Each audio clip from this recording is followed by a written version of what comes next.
Very good evening to all of you. And we'll be having Manage Agriculture Extension webinar series. We thought of having something like informal and also something we can bring new experts to discuss with, especially for students. That's why we are organizing for evening hours. Maybe students, maybe young faculty, something we can share. And it is not uh, very organized or training, something like that, but something inputs how we can share and how we can exchange the ideas, not only from experts from India and also from maybe international experts, those who are dealing on new topics we thought of having. And we are planning evening hours so that students, those who are regularly undergoing, especially MSc and PhD students or UG final year students, somebody want to undertake extension course, they can also part of this webinar series. And we want to have something like students feedback regularly we want to take, and we want to have every 3 months we want to have some 12 webinars like that, so that we'll have different areas, different topics, and we'll give some support to the students and faculty. With the different faculty, others, we can discuss what are the issues and how we can move forward. For that we are organizing, and we will see how the response and how students are able to join, or other professionals are willing to join. We will assess after 12 webinars, we will see, then we may change the time or a little, we can modify and readjust the things. As of now, this 12 webinars, it will go on 19th to 30th November. We start all days on 7 o'clock, 7 p.m. to 8:30 p.m. And we will be anyway. Now I will start introduction, and Dr. PVK Sasizar and Dr. Seduraman today they will join. They will interact with all the participants. And as you know, this is a part of Manage webinar series we are organizing. Many of you know about Manage, and those who are new and those who are from other part of the country, or somebody from other countries, they are participating. For them, Manage is established 1987. It's a national organization, autonomous organization under the Ministry of Agriculture and Farmers Welfare. We normally do capacity building program, national and international training program for the senior and middle level executives. And also we work in nearly 20 different countries. We also support or implement the Government of India schemes, mostly on agripreneurship, agri-startups, and skill development and continuing education for extension professionals. Recent past, we are promoting large number of agri-startups and mentoring and supporting. We do research on agriculture developmental issues, especially on agriculture extension, and also consultancy we do on based on the demand from the different state governments or national or international organizations or the private agencies. We also regularly running agribusiness education as a regular program, master's level program for creating techno managers for agribusiness companies. And we also do policy advocacy, and all our information and schemes and other information available at www.manage.gov.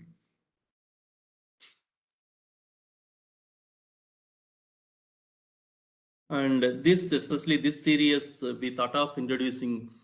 We are recent past last 2-3 years we are running agriculture extension, why it is exciting future now, and also future why it is, what are the changes are coming. And also we run already similar programs on research priorities in agriculture extension. And the last few years globally with our internet global partners and Global Forum for Rural Advisory Services and Agriculture Extension South Asia, we are trying to promote, trying to create awareness on new extensionists. But new capacities are needed, or new competencies are needed for strengthening agriculture extension systems, not only for extension professional, even for the students, UG students, others, even Dr. Sasidhar with the Michigan State University, not only in India and Nepal and other African countries also, they are working on it. What are the new competencies needed for extension students and extension professionals? And we are talking about that. And also we want to talk about what are the new approaches when whole world is talking about climate smart, resilient farming systems, other things. How extension need to change, and what are the new approaches, methodologies are there. Similarly, when everybody talking about globally, there is a farmers collectives or civil society organizations are coming together, are trying to promote more and more civil society organizations like farmer producer organization, what may be the extension organization, whether our role will be changing, something mobilizing the farmers is more important than only technology transfer, or some more roles we need to do, those type of, what are the roles for when we are promoting more farmer producer organization, those things also we'll discuss. Today, globally, the experts and policymakers and developmental practitioners are talking about regenerative agriculture or ecological agriculture. When you are talking new set of agriculture, we need new extension methodologies. Whether our extension is same or it is something we need to different approaches we need to follow for when we are talking about natural farming or ecological agriculture or regenerative agriculture, whatever you call, what new approaches we need to have, and what type of competencies extension personnel we need to have, because when we are talking about natural farming or organic farming, it is not only taking the technology from universities or other institutions, it's a co-innovation or co-working with farmers. We need to work with the farmers, because farmer may be the better knowledge about natural farming, other thing. That's why how we can co-work with them, what extension can do, those type of understanding we can arrive. And also we want to talk about today, it is not only technology transfer, it is complete value chain based extension approaches. Many governments, developmental organizations are promoting. If agriculture need to be really successful and farmer need to get better income, then we need to concentrate on value chain extension. How it is doing, where, what are the any examples, evidence from projects, we will deal on those things also.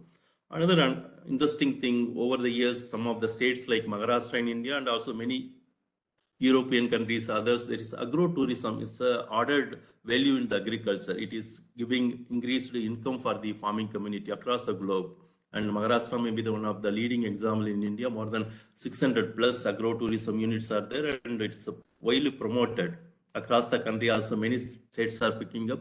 Maharashtra having something like agro-tourism policy, and Karnataka also trying for similar things. And that's why we can, what is the role when farmers need to have the agro-tourism units to have the improve their own income, increase the income? What is the extension role? We will talk. There are efforts on identifying and global good practices, and also talking about global good practices to inspire other extension professionals. Globally, there are efforts and there are documented evidences are available with the Global Forum for Rural Advisory Services. How this can be taken to the larger extension professionals, those things also we can talk. And I already talked about natural farming, and apart from that, there are agri startups are coming in extension phase. They are trying to do with the different set of farming as a service models are coming. Those things how we can do, and compared to earlier years, now it is completely new setup, new generation of tools. New tools are available, like a lot of digital tools to other advanced tools like IoT based other things for farmers decision making. How extension can get the help of this type of new generation tools for agriculture extension. Those things we'll discuss. But these topics, whatever we discuss, it is not end in itself. Maybe few experts will be coming and talking, but we'll try to continue the dialogue on all these areas. And also we add some more new evolving areas of agriculture extension in forthcoming webinars. And today I will talk about just introduction about agriculture extension, why it is exciting profession for future, and little basic I will talk for another maybe another 10 minutes, and then Dr. Sasithar will take it up on a different area, monitoring and evaluation, and also Dr. Seduraman Sivakumar will talk about research and other areas, what are the new opportunities are available. We will talk, and because today if you see India agriculture extension is evolving, even though we study the same book. For example, we study over the years and decades, we are studying almost similar type of textbooks. Even today, many universities, students you ask, agriculture extension means technology transfer. We define it oversimplified. But over the years, you can see last few decades, like starting from early, it is as a social innovation, it is started agricultural extension. Slowly, it is become rural development programs. Part of extension is the part of rural development programs, then community development programs. Then later on, Indian context, we talk about technology transfer programs since 1960s, very intensive era, during Green Revolution era, we talk. And later on, 80s, if you see, there are before that, up to 80s, there is a institutional monopoly of public sector extension. But later on, there are institutional pluralism like private sector, agribusiness companies, NGOs, many are coming. Then another interesting development was information communication technologies during later 1990s. That was very interesting. Tools which were given for the agriculture extension, it was continuously evolving since last 2.5 decades. Like started with simple SMS to internet connectivity, mobile applications, video, today social media, and beyond artificial intelligence, blockchain, like that. It is continuously evolving. Those type of tools and extension, it is much more it is supporting. Similarly, there's a farmers collectives like FPOs, self-help groups, and commodity groups like that. That's why extension role supposed to be capacity building or community mobilization, and also working with them for innovation and increasing the innovation capacity of these collectives or farmers. That was the idea later on. And now we talk about gender and agriculture innovation system perspective. And also when we talk about new farming, regenerative agriculture itself, we need to talking new terminologies like regenerative or ecological agriculture. Then co-innovation or co-creation may be the important activity of agriculture extension professional. Similarly, we talk about nutrition and entrepreneurship, and it is not technology transfer and production. RAS professionals need to know how to make the farmers become entrepreneurs. That's what today's across the developing countries they are talking, because agriculture not much remunerative. That's why extension need to concentrate on not only technology transfer, but up to making the farmers as entrepreneurs or farmers collectives. We need to make entrepreneurs. And this exciting phase, large number of agri startups are coming in, and there are large number of farming as a service models. And today, globally, people talk about digital transformative digital agriculture or digital transformation in agriculture sector. Beyond e-agriculture, now digital transformation and in entire agriculture we talk. And also there are community-based sustainable extension models are evolving across the country when we are talking about organic farming, or even civil society organizations trying for community managed sustainable extension models. And also there are a considerable number of value chain based extension models are demonstrated across the country and also globally. That's why still there are many areas it is evolving, and that's why I put some of the unfilled, there are boxes are here. Extension is evolving fully. What we were talking about 1950s or 60s or 70s, it is not only that one, but extension is evolving. But unfortunately, our idea of extension or our what we study or what we think in the, especially from the colleges and universities, it is not evolving much. As the field level, it is evolving much faster pace due to the even information communication technologies. Are large number of institutions are interested in agriculture development, and also farmer collectives are coming in the big way. And there are startups there, like there are a lot of developments are happening, but similar phase we are not done in the academic research or academic curriculum improvement are not done in the over the decades. But recently, last few years back, MANAGE tried for the why we need to change the agriculture extension curriculum. We had the MANAGE and Agriculture University Alliance for dealing of discussing on agriculture extension curricula, what type of changes needed. Then we had the national level workshop on agriculture extension time to change. Then MANAGE and with other partners like Agriculture Extension South Asia and ICR's broad subject matter committee joined hands with other partners and other experts, including Sachidar and our Rasi Sulaiman, and another team of members are there to work on this curriculum. And also ICR, there is separate committee, and they ICR and together the MANAGE subcommittee and completely restructure the entire postgraduate curriculum in agricultural extension. And it will give a lot of opportunities for looking for new opportunities in the new areas, like most of the subjects like studying the globally, what is extension landscape, it is a global, what is happening, or what type of things we need to run, organizational development, and also new research methodologies, and also capacity development issues, and information communication technologies, and also monitoring and evaluation, impact assessment, how it is happening, like that. Some of the topics ordered in the UG level, PG level, and also PhD level, it goes next level, how extension professional can work on with the policy engagement, and also there is new methodologies in social and behavioral research.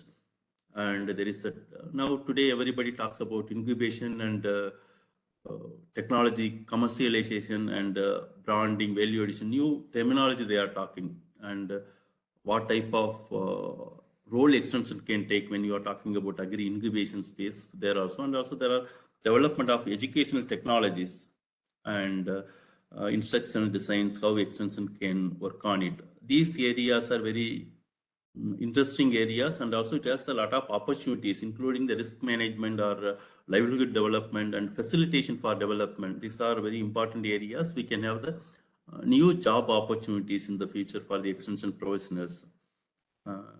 That's why we thought these type of webinars will create a little more awareness about the opportunities available across the globe beyond the generally we look for the KVK, SMS or university faculty persons or scientist person or few NGOs, our extension students will join, but there are other opportunities. With this, I will go for quickly for 4 areas I'll touch upon that also, like ICTs or innovation or capacity development, gender. 4 areas, what type of job opportunities, new job opportunities are available. Then I will stop here. Then our sister will take it up. For example, we have the course on enabling innovation. There, if you see across the globe, there are jobs like innovation specialist or innovation managers they are asking. We used to study many years something like diffusion of innovations, other things. It is our core subject. But organizations, others are looking for the innovation specialist, whether we are capable of doing, and for that different type of competencies like capacity to engage in innovation systems. We need to work with multi-stakeholders in the any innovation system, and we need to have the better facilitation skills to form the innovation platforms to engage the different innovation players. And also we need to have the capacity to build the skills of different innovation stakeholders. These type of jobs are available. All the international organizations you can look, and also developmental projects, other things are available. And similarly, other area we can see organizational behavior and development. Here, organization development specialists or managers or sector leads or team leads, like that there are different type of persons are coming. Here also the organizations looking for the strong experience in building and managing teams. We need to manage the teams and organizational skills and decision-making skills and expert problem-solving skills. And also we need to negotiate and conflict management skills we need to have. And also showing the leadership and collaborative skills, because we can't work in isolation. Many of the organizations look for the partnerships. Then we need to have the collaborative skills and also analytical skills. These type of skills, whether we can have courses like organizational behavior and development. These specialization will give, again, large number of multinational organizations, NGOs, including farmer producer organizations, those who are doing good. They are collaborating with large number of organizations. They need to have the facilitation from support from different organizations. Similarly, other interesting area is recent past, there is a gender mainstreaming. Lot of we can see across the lot of advertisement for gender specialists or gender consultants or gender experts, like that. There are different job titles are giving. Generally, we need to assess the gender roles and other things, and also gender awareness and sensitization techniques, and designing gender-based capacity building programs, and these type of implementing formulation of program and implementation. These skills, competencies they are looking for. Here also you can see there are a variety of organizations. These type of jobs today they are looking for. Another interesting area is over the years, information communication technologies. If you see many of the organizations, they are looking for ICT, information communication technology specialists, or knowledge management experts. Today, most of knowledge ICT are online tools. Everybody trying to talk knowledge management or knowledge management experts. They are looking today. Again, social media managers, another interesting addition. And thanks to COVID, today everybody talks in the webinars or MOOCs platform, online e-learning experts are looking for. This may be one of the greatest requirement for coming days. And these type of roles we need to look, and whether we are capable of doing all those things. Generally, we need validation and adaptation skills of agriculture, digital services. We need to plan and organize the e-agriculture capacity building development workshops and also facilitation of different ICT tools, because today there are a large number of tools are available. Which tools and what purpose and what type of content we need to select and how to design these tools to reach the appropriate audience. Those type of capabilities we need to have. And also working with online platforms and education technology, knowledge management solution is another interesting area. That's why we need to have the experience of using these different tools, and also we need to advise the organizations, others, how best they can use the potential of information communication technologies or digital tools. Here also we can see large number of organizations, international organizations, IT firms, or many NGOs and media firms, agri startups. Many are looking for this type of jobs. And also we can have this type of skills. Not only we have all these subjects, I'm talking about only 4 areas, even though still some more areas we are going to talk in the coming days or today also. It is possible to develop having the internships, or there are online courses are available, and we can do research on similar topics, and we can update our knowledge and experience using different e-learning tools, and also internships we can do. Many of the organizations today internship available. That's why there are a lot of opportunities in these areas, and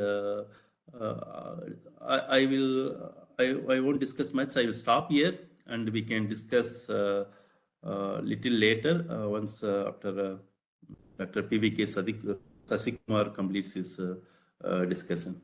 Yeah, thank you very much, and I will stop here, and we'll continue discussion. I invite Dr. Professor PVK Sasikumar from IGNOU. He is the professor, and he is expert agriculture extension or veterinary extension specialist, and he is expert. He is in specialization in monitoring and evaluation area. And Dr. Sasikumar, please. Yeah, thank you, Dr. Sharwan. At the outset, I appreciate Manage and Dr. Sharwan for taking this initiative. I also welcome all the participants for this webinar series. As Dr. Sharwan said, this is a very informal way of communicating with all the stakeholders. Briefly, I will discuss about the new trends and professional opportunities in monitoring and evaluation. Though we called MNE or monitoring and evaluation, now the international terminology is MEL. MEL, monitoring, evaluation, and learning. So since the time available is around 10 to 15 minutes, I may go a bit fast, but we'll have detailed discussion once we close the session after 15 minutes. So the first and the preliminary question is why this MEL for extension services? Why we should have monitoring, evaluation, and learning for extension services? On the right side, all of us are aware about this program planning cycle. So as an extension functionary, as an extension professional, our principal and primary responsibility is to implement this program planning cycle, and that involves several programs or projects with efficiency, accountability, and proper resource allocation. So the resources are majorly of 3 types. One is the financial resource, that is the money component of a program or a project. And second is the time resourse, that is how many years or months that we are going to conduct this program.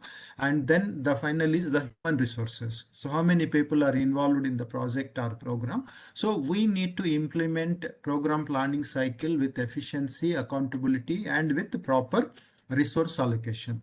And administrators of so many agricultural universities or organizations or funding agencies like FAO, World Bank, or DFID, etc., they look for expertise in MEL, monitoring and evaluation, and assess the impact of the extension programs and projects in line with the agricultural extension policies, vision, goal, objectives, strategies, etc. So all of us need to have a preliminary understanding of monitoring, evaluation, and learning. But unfortunately, in a recent study by FAO, the key weakness among the extension functionaries is lack of monitoring and evaluation processes and skills. Therefore, this is a key competency. And before discussing this monitoring and evaluation components, we need to understand the precursors of monitoring and evaluation and the decessors. So we need to understand the concepts of appraisal, monitoring, evaluation, and impact assessment in a row. Basically, appraisal is a pre-program or a pre-project activity. So before undertaking an extension project or a program, we submit the program or a project to a authority or to a funding agency, and then they appraise or they evaluate or they examine the proposal from different perspectives. We call them as some indicators like whether it is economically viable, technically possible, or socially desirable, politically desirable, or environmentally sustainable. So you can add on and add several indicators. So based on all this, they give a go-ahead clear cut what you called direction. So based on appraisal, then we start the project and a program. Then starts the monitoring. The monitoring is a process that starts with the program and ends with the program or a project. Whereas evaluation is a one-shot operation at a point of time, usually at a completion of the program or at midway of the program. Monitoring is required for immediate use and mid-course correction, whereas evaluation is useful for future planning, for replication of the program in a better way. Monitoring is usually done by internal person, the extension functionaries of the departments, whereas evaluation is usually done by outside agency for its more reliability and validity. Monitoring covers all the aspects like the technical aspects, the financial aspects, the human resource aspects, whereas evaluation covers a sample but in-depth sample. Monitoring is correcting or a managing mechanism, whereas evaluation is a learning process for replication of the program. Monitoring is a symptomatic one and evaluation is a diagnostic one. So appraisal and monitoring and evaluation, all of them, they focuses on the processes involved in undertaking projects or a program and the results of the programs or a project. Based on this, the impact assessment, it focuses on long-term and wide-ranging changes beyond the immediate results of the program. Many times we interchangeably use the words evaluation and impact assessment. Many times we use the term impact assessment for simply an evaluation study. So these two are different in terms of the time scale. Then why evaluation competencies are essential? As Dr. Servan said, the new generation extensionists need the new competencies. And among the new competency, one critical competency is the monitoring and evaluation competency. Why should we have as an extension functionary this competency? Often the monitoring, evaluation and learning questions asked by funding agencies in different meetings, maybe pre-project meetings or monitoring of the projects or evaluation of the projects. What they ask is, why should we continue to fund your program? Why should we continue to fund your extension programs? Are the programs effective? Are the programs effective? Who benefited and what impacts were made? And how would you improve or terminate ineffective programs? So in order to answer these questions, to the funding agencies and provide empirical evidence so that we can show that our programs are effective. So we need funding. So in order to be relevant, all of us need to have the monitoring and evaluation competencies. If we do not have them, then we need to acquire these competencies. So this is a critical competency identified in several studies. Then many of you may be aware about this evaluation designs. So basically we can divide them into two. One is a pre-project and post-project evaluation. It is simply like the change theory. The evaluation is based on the change theory. So what was the condition before the project or a program, and what is the condition after the project or a program? So we many times we survey on the present situation and situation prior to the program, but many times it suffers from memory or recall bias of the respondents. So that we need to have, in order to overcome this bias, we need to have the baseline or benchmark studies and then we can compare them with the post-project studies. But many times, unfortunately, in most of the projects, the baseline studies are not conducted, and even if they are conducted, they are not sufficiently provide some evidence to see the impact of the program. And the other one is with or without project. So many times we see this type of designs like the KVK beneficiary and KVK non-beneficiary, Atma beneficiary, Atma non-beneficiary, or state government extension program beneficiary and non-beneficiary. So basically this non-beneficiary is a control group and the treatment group is the beneficiaries of the program. Then we compare the benefits or the changes and then we come to a conclusion about the evaluation findings. But many times combination of pre-project and post-project and with or without project is most appropriate designs. And then next question is what are different types of evaluations by extension program stage? In the first slide, we discussed about extension program planning cycle that involves the three major phases like program planning, program implementation, and the program conclusion or evaluation. So the evaluation studies, many times if we ask a question, have you conducted any evaluation study?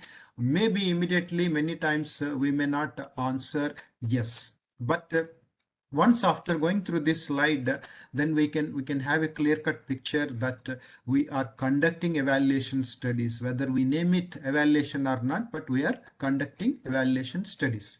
For instance, at the program planning stage, what type of evaluations we are conducting? For example, the needs assessment. At Indira Gandhi National Open University, before launching any online program or open and distance learning program, we conduct a needs assessment. The needs assessment is basically to assess the needs of the stakeholders, whether there is really a need for this program. For instance, recently I launched two programs. One is an animal welfare program, a PG diploma, and a corporate social responsibility PG diploma and master's program. So we assessed the need, whether there is a need for this program and who are the takers. And the second one is, if there is a need, what type of contents the learners would like to see in these programs. Similarly, in extension programs and projects, when we conduct needs assessment, what are the felt and unfelt needs of the stakeholders, like the farmers or extension advisory service professionals, etc. And another important study we conduct evaluation is the feasibility study. The feasibility study is a sort of appraisal studies. Can the program address these needs? The question that we ask evaluation question is, can the program address these needs?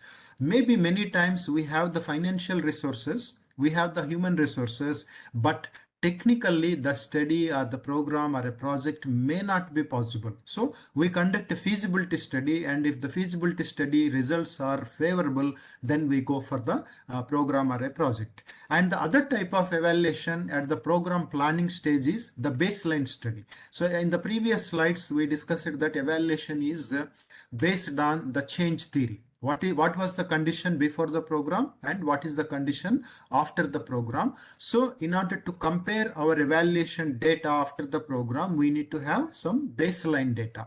So is the capacity development program feasible? And then different types of surveys, focus group discussions, observation studies, content analysis studies, economic analysis, benefit cost ratios, etc. These are some of the tools and techniques. Then program or project implementation stage, mostly we conduct formative evaluations. Formative evaluations is something like the questions are, is program meeting its intended outcomes? Because we for example, we designed a capacity development program, and in formative evaluation, we ask the question whether this capacity development program is meeting the intended outcomes or not. Are the stakeholders satisfied with the program? Because we designed the program for the benefit of the stakeholders, and finally whether they are satisfied or not.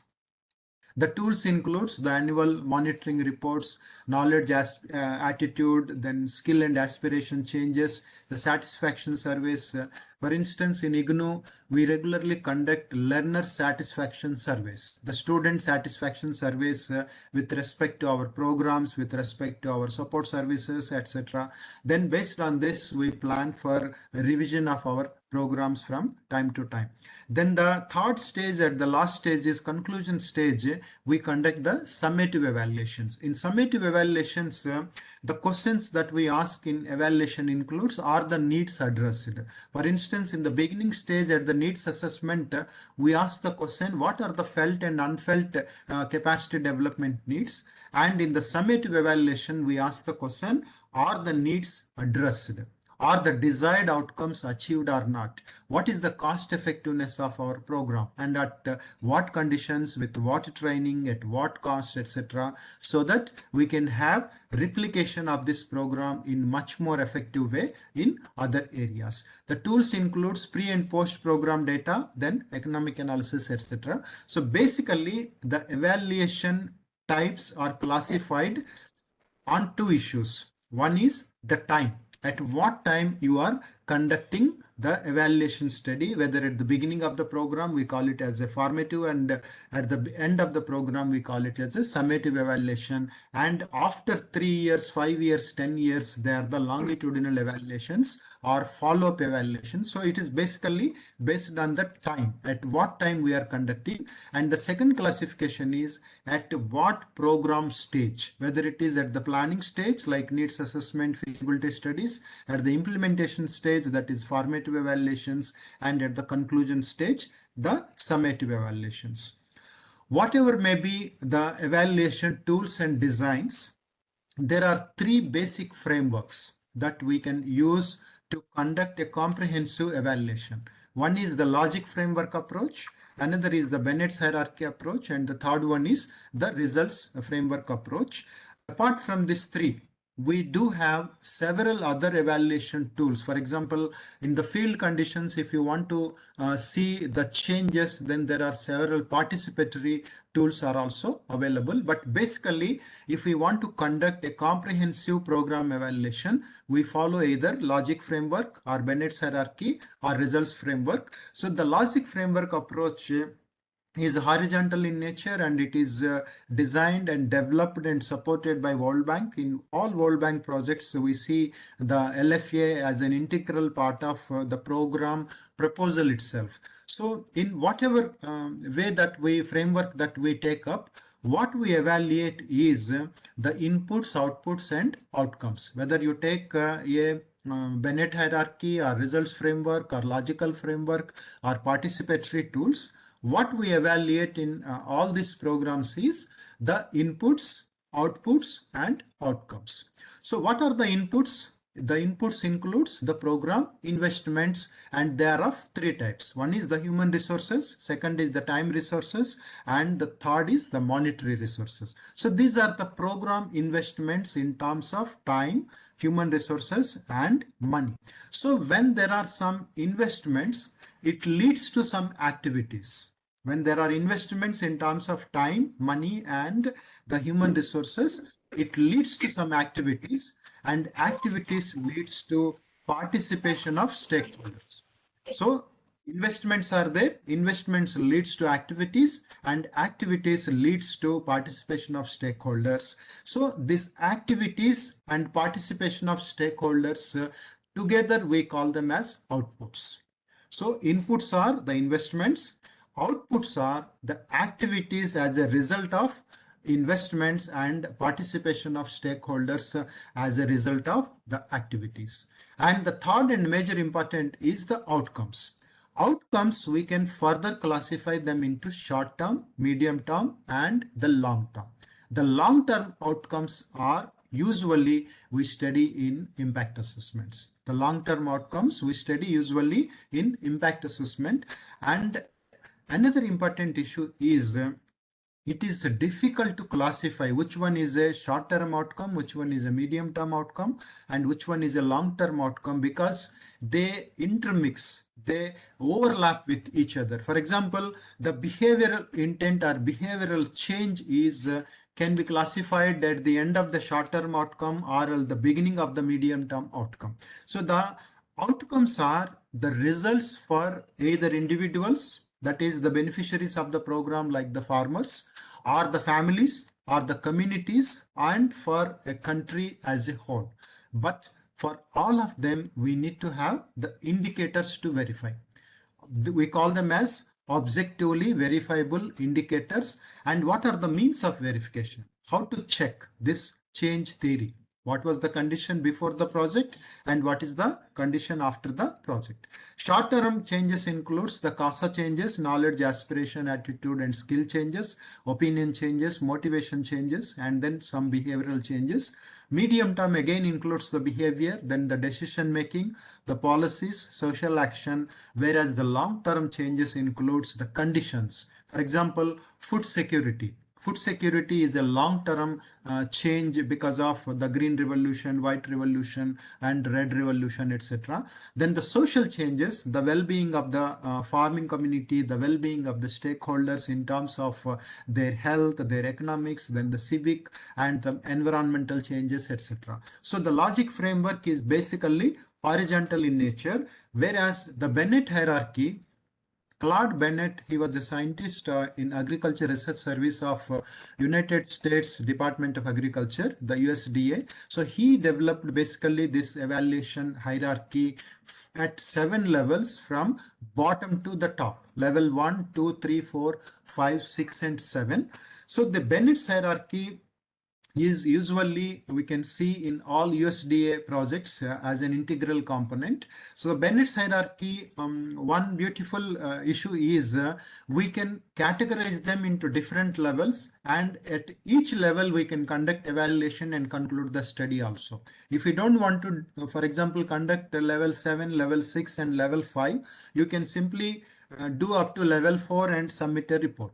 Or simply based on secondary data also we can use Bennett's hierarchy and evaluate level 1, 2 and 3 and then submit a report. So basically Bennett's hierarchy, it provides a process by examining the chain of means.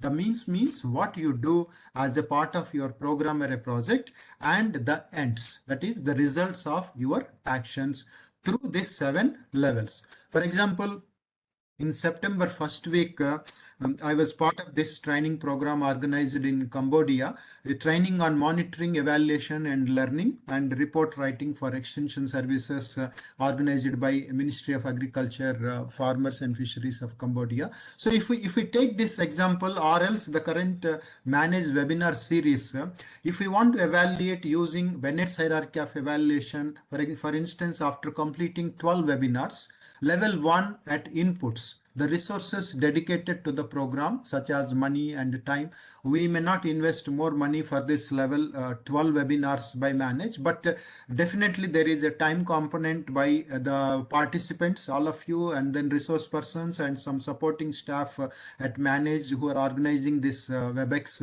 webinars, and then the time component. And level 2 is activities. Activities participants were involved in. For example, all of you, you must have seen this advertisement circulated by Dr. Sharwan almost 2 months back in social media, and you registered for these webinars. That's why today you are here in this webinar. So this is one activity. You saw the advertisement and you registered, and you are part and parcel of this program now. And then as a resource person, I prepared some slides, and then I joined this meeting, and then I'm interacting with you. Dr. Sharwan is there, Dr. Sheturaman, and many of the researchers and resource person will take care of the 12 webinars. And then level 3 is participation. Who participated? For example, 200, 300 of you registered, and how many of you have participated in each webinar? Maybe one day 60, one day 100, one day 150. So in terms of numbers, and how many of them may be gender wise, from the region wise, from country wise. So for instance, Manage Director General Dr. Chandrasekhar, if you want to take an evaluation report from Dr. Sharwan about this 12 webinar series, maybe up to level 3, simply based on the secondary data, Dr. Sharwan can compile and then submit a report. This is a brief evaluation study up to level 1, 2 and 3. But if you want to go to the level 4 reactions, how participants reacted to the program. Maybe all of you can evaluate my presentation, how effective I am on maybe 1 to 10 rating, and you can give the rating to Dr. Sharwan about my presentation. Similarly, for 12 resource persons for 12 webinars, and then maybe about the other arrangements made, etc. Then what changes in knowledge, attitude, skills, and aspirations? Maybe we need more preparation for this, like pre-test and post-test, etc., to measure the knowledge changes. And then level 6 is the practice and behavioral change.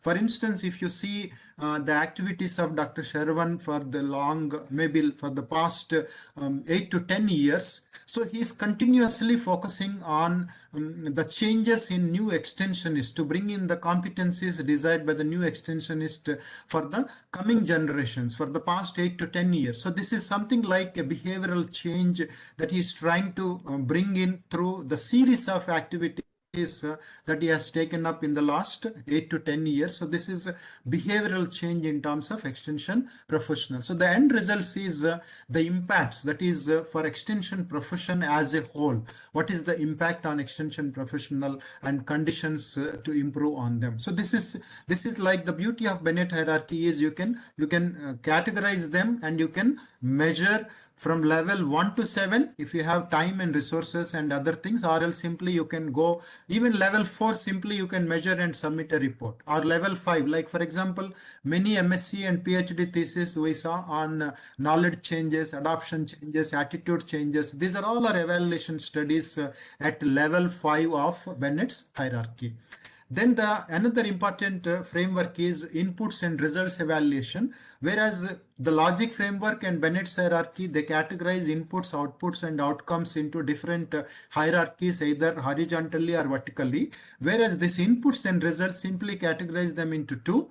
Inputs we gave for the program and it resulted into the results. The results are classified further into the output. Output are the immediate results. Effect is intermediate results are the outcomes, and impact is the long-term results. For example, Dr. Sharwan mentioned about the BSMA changes in the curriculum that manage subcommittee. If we take, for example, if we fit in the inputs and results evaluation of this curriculum changes or strengthening agricultural education institution through curriculum interventions, the output of this exercise is the immediate results. Like for instance, about 4 years back, the managed then DG Madam Usharani, she constituted a subcommittee of manage on curriculum changes. And then myself, Dr. Sharwan, Dr. Sethuraman Shivkumar, and Dr. Rashid Suleiman, Mahesh Chandar, and others, we worked and then we developed we designed the new generation courses for extension, and later on ICR came into picture through broad subject matter area committee for social sciences, and then we submitted our recommendations to them. As such, they accepted the recommendations of managed subcommittee, and then finally this syllabus is being implemented in all agricultural universities across the country. So if we fit in this exercise into inputs and results evaluation, the output is integrating agricultural extension curricula and topics in all agricultural education and training programs. So we are using this curricula for next 10 years. The effect is, that is the intermediate results, is the consequence of the use of this output. For example, by using this new revised curricula, we are expecting a strengthened agricultural extension curricula which train the new extensionist for the next 10 years. And the impact is, it is the long-term result. Impact is the outcome for a country as a whole, because this syllabus or this curricula is being implemented across the country, all agricultural universities and ICR institutes. So it is not for individuals, but for extension fraternity or extension system as a whole, like improving food and nutritional security through efficient and effective extension advisory services by this new extensionist trained by this new curricula. So this is something like the examples that we can fit in all this. And apart from this three frameworks, we also have some participatory tools. Because of the time constraint, I am not discussing this. And this is a recent development, monitoring and evaluation learning and creating evidence in extension advisory services. FAO worked on this, and FAO released recently this instruments, 3 instruments. They are available online also. They are meant for measuring extension performance in a country as a whole. How, for example, India is performing in terms of extension advisory services. How, for example, Andhra Pradesh or Telangana is performing in extension advisory services. Or else within Telangana, Andhra Pradesh, maybe you can take up few districts representing the regions and then assess extension advisory services performance. And these tools are available. These are also monitoring and evaluation tools for the betterment of extension advisory service systems. And the last part of my presentation is monitoring and evaluation. Key competencies are required for different job opportunities. Maybe we have traditional job opportunities like the faculty positions in agricultural universities or ICR system or in KVKs, but the monitoring and evaluation course itself has huge openings in most national and international organizations. In our BSc Agriculture, BFSc or BVSCAH, part of monitoring and evaluation is covered in one or other courses like fundamentals of agricultural extension or fisheries business management and veterinary and animal husbandry extension education. Some introductory components are covered under program planning cycle or program planning evaluation and project appraisal.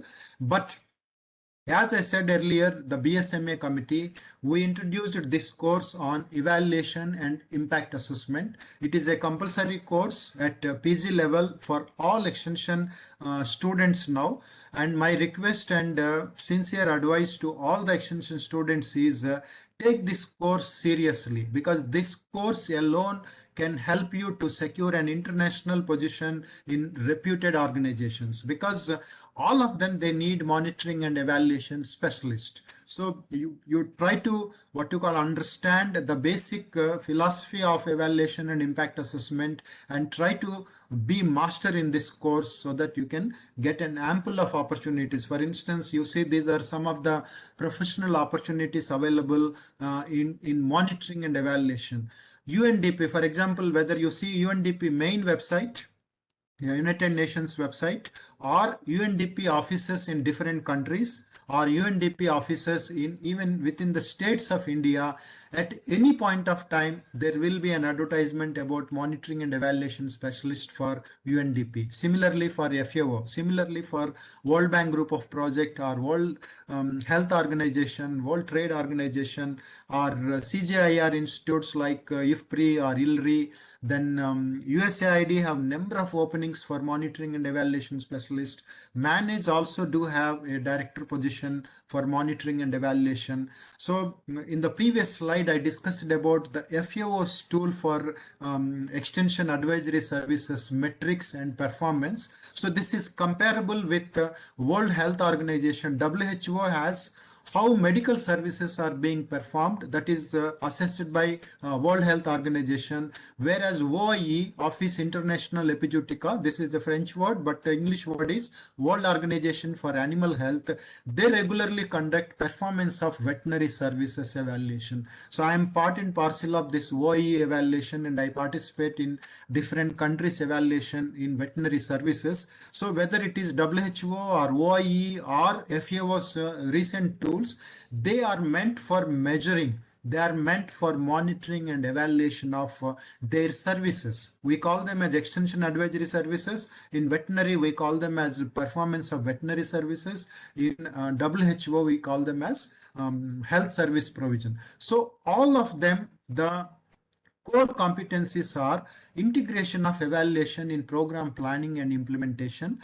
We need to manage the evaluation process and facilitate the knowledge building and sharing evaluation findings. So my earnest request to all the PG and PhD students is try to be master in monitoring and evaluation course. This course alone will give you a number of job opportunities. Another important job area is now the corporate social responsibility, and they are asking for impact assessment of CSR projects and programs. And recently the Ministry of Corporate and Company Affairs, they came out with the direction that first of all, the companies and corporates need to approach the government universities and research organization for conducting monitoring and evaluation of the programs and projects. If they are not coming forward, then only they should go for the third party private consultant. This is a huge opportunity for extension fraternity to take care of CSR openings and then CSR monitoring and evaluation openings. So to conclude, monitoring and evaluation is neglected and mistakenly seen as a fault finding mechanisms. And in fact, M&E is a learning process and the past experiences guide us to a better future. So I'll be very happy to answer any questions and comments. Let me stop here. Thank you. Thank you, Dr. Sasi, for detailed presentation on monitoring and evaluation what it is and also different job opportunities. We will go for the next presentation, then we will take questions all together. Is it okay, Sasi? Yeah, thank you. Yes.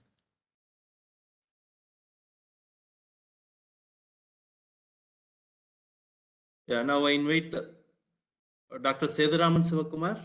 Dr. Seduraman. Dr. Seduraman, are you getting? Yeah, am I audible? Yeah. Yeah, you are audible. Dr. Seduraman is from Principal Scientist from ICAR, CTCR Trivandrum. Please, Dr. Seduraman, please. Carry on.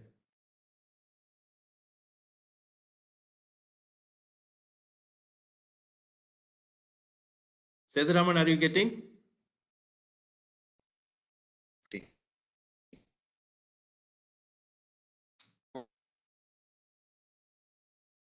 No, Seduraman, we are not getting. Seduraman is traveling in train. There may be some disturbances. Dr. Seduraman?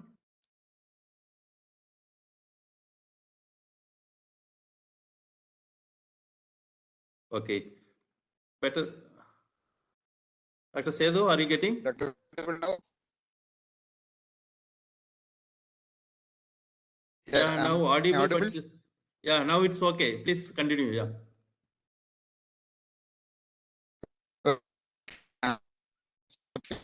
My here is to talk about the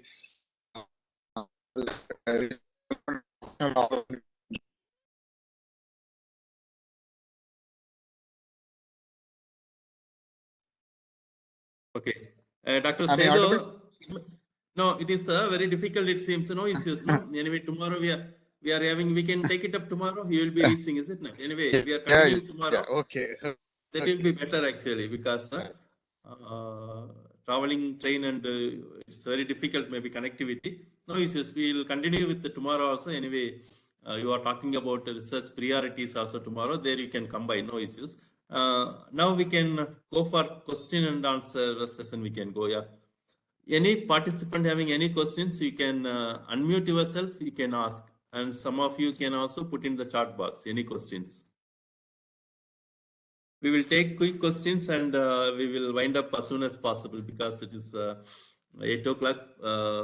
We thought first 7 to 8 and again we given 30 minutes more, some extra speakers or we can have more question and answer. It depending upon your question and answer, we will move forward. Yeah. Any questions, anybody?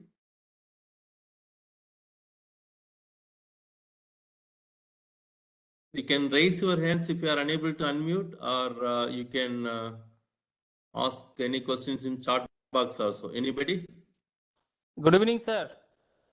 Yeah, good evening. Please go ahead. Good evening, sir. Sir, actually, I don't have any sorts of question. Just trying to share some. At least you can introduce yourself, know your name and you are where from. That will be better. Yeah, and we yeah. can I'm Shoikat Mujumdar from Meghalaya, serving as an assistant professor in University of Science and Technology, Meghalaya. My specialization is agriculture extension, and I am from Ramakrishna Mission Vivekananda Education and Research Institute, MSc. Thank you, sir, for choosing me as one of the participants. Just actually, we adopted 20 near about 20 villages nearby our river district at Meghalaya, and this is just a experience sharing because you are all learned peoples, so definitely you will guide us. And sir, and in the week basis, in monthly basis, we used to give some training in terms of extending our knowledge in terms of various cultivation like ginger, because you know that the Northeast is very famous for ginger cultivation. Then sir, apiculture, mushroom cultivation. Recently we are going to start the milky mushroom. So in this way, sir, we already batch wise in terms of adoption and diffusion and technology transformation. We already, sir, trained more than 10 batches consisting 30, especially rural women. And we are choosing in the cluster basis, rural SHG group. So in this way, sir, we are just trying to extend our knowledge in terms of agriculture development. Okay, it's a good, Vasudha. Nice to happy to know you. Any Yes, questions sir. you are having? Any Yes, questions? sir. No, sir. No, sir. I'll just attend all the sessions Okay. and we'll gather lots of knowledge. Thank you, sir. Thank you. Thank you. Okay, Sir. thank you. Sharwan, And, there is a question in yeah. chat box. Is Yes, there go any ahead. scope for impact assessment of CSR projects for the KVKs from Deepankar De? Yes. ICR gave detailed guidelines, and this document is also available in ICR website on how to utilize the CSR funds. First thing for KVK activities, and second is how to involve the KVKs and ICR institutes in CSR domain.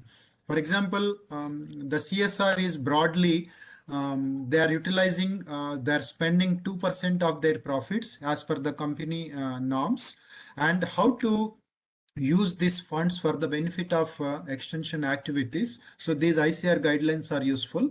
So as I said, the Ministry of Corporate Affairs, they gave the directions to the companies to approach government organizations and universities for conducting monitoring, evaluation, and impact assessment of their CSR activities. So this is a huge opportunity for KVKs also to involve and conduct impact assessment studies, but we need to approach. Maybe we can also approach wherever nearby. If any company is conducting CSR activity, then you can also approach those company for conducting impact assessment, and also you can provide a proposal that how you can take up those activities, but the corporate company will provide the funding support for them. Maybe I will share a detailed presentation that I gave to one of the in one of the training programs organized by Manage. I will send it to Dr. Servan, and I request Dr. Servan to share this presentation to all the group members. So maybe.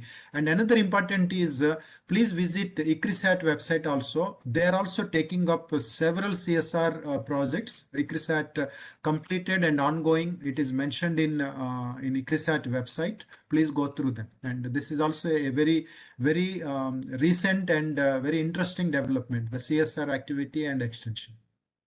Dr. Sasi, some more continual question also.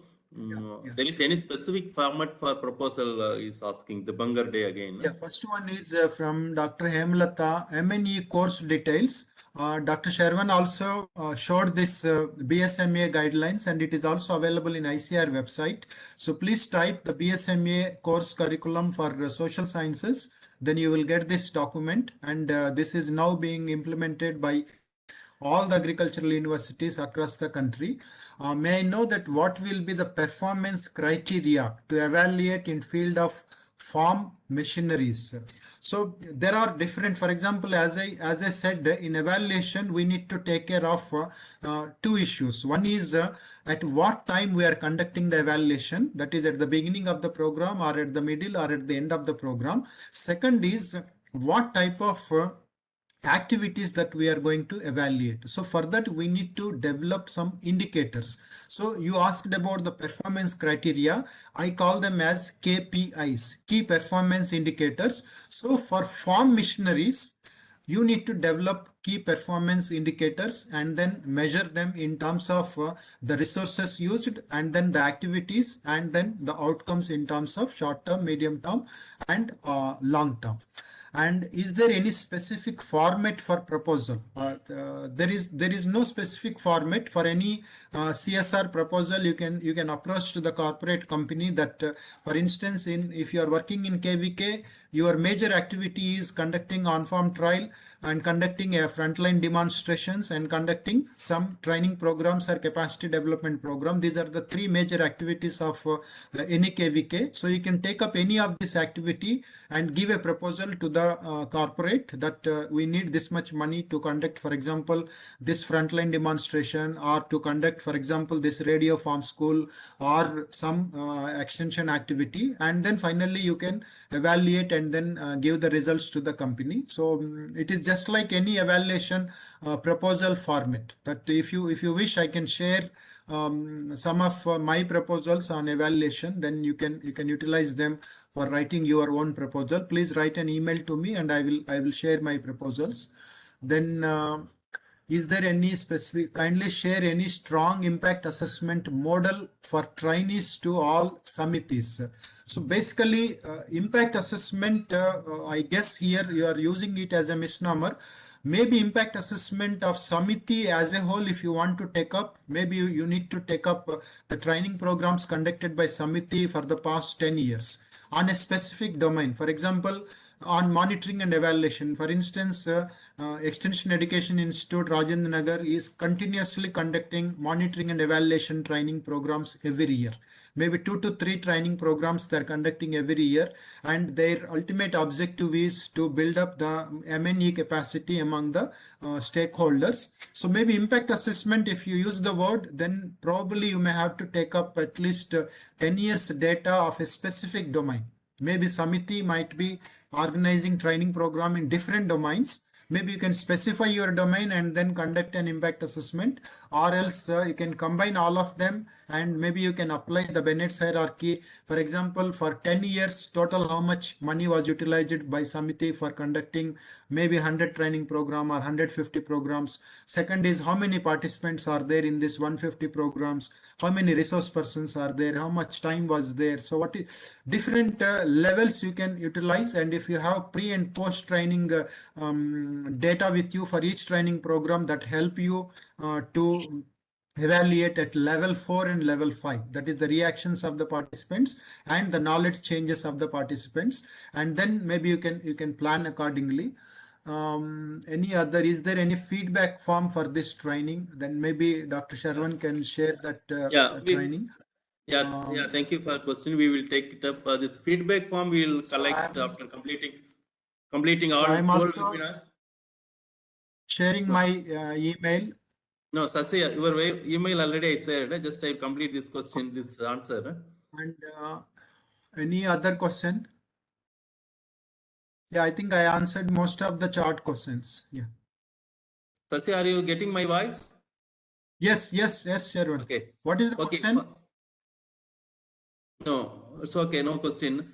For feedback, we will share the feedback form after completing all 12 webinars. And those who are attending 10 webinars, they will get the certificate with the 80% attendance of all the 10 webinars, they will get. Yeah. Any other questions, anybody? Hello, Namaste, respected sir. Yeah, Namaskar. Please go ahead. Thank you so much, Dr. Saravan sir and Dr. PVK Sasidhar sir for nice these moments. Yes, sir.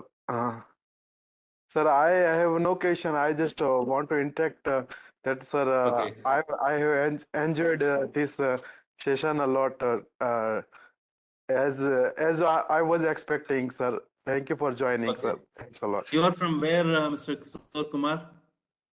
I am Dr. Kishore Kumar Poradia. I am from Gujarat, and I did my PhD from IVRI itself. As we have met earlier, sir. Okay, fine. Okay, Yes, thank sir. you, Kishore Kumar. Thank you very much. Yeah. Thank you so much, sir. Any more questions? Any others?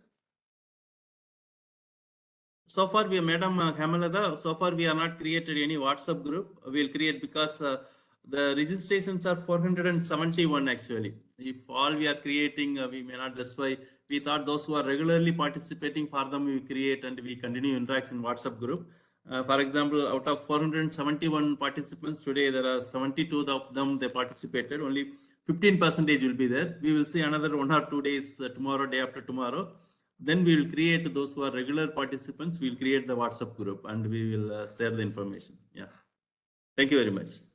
Yeah. Any other questions? Anyway, myself and Dr. Sasidhar and again Dr. Seduraman, tomorrow also we'll be there. We will be talking about very specific to research priorities in these different areas, and also what the government organizations or international organizations, what type of research they are looking for, extension for policy making, other things, and also other specific areas also we will talk tomorrow, and we will join. If there is no question, and thank you very much. I thank Dr. Sasidhar for joining with us, and also all the participants. Thank you very much for joining. I will hope you to meet you tomorrow also. Thank you very much. Good night. Yeah, thank you. Good night. Good night, sir.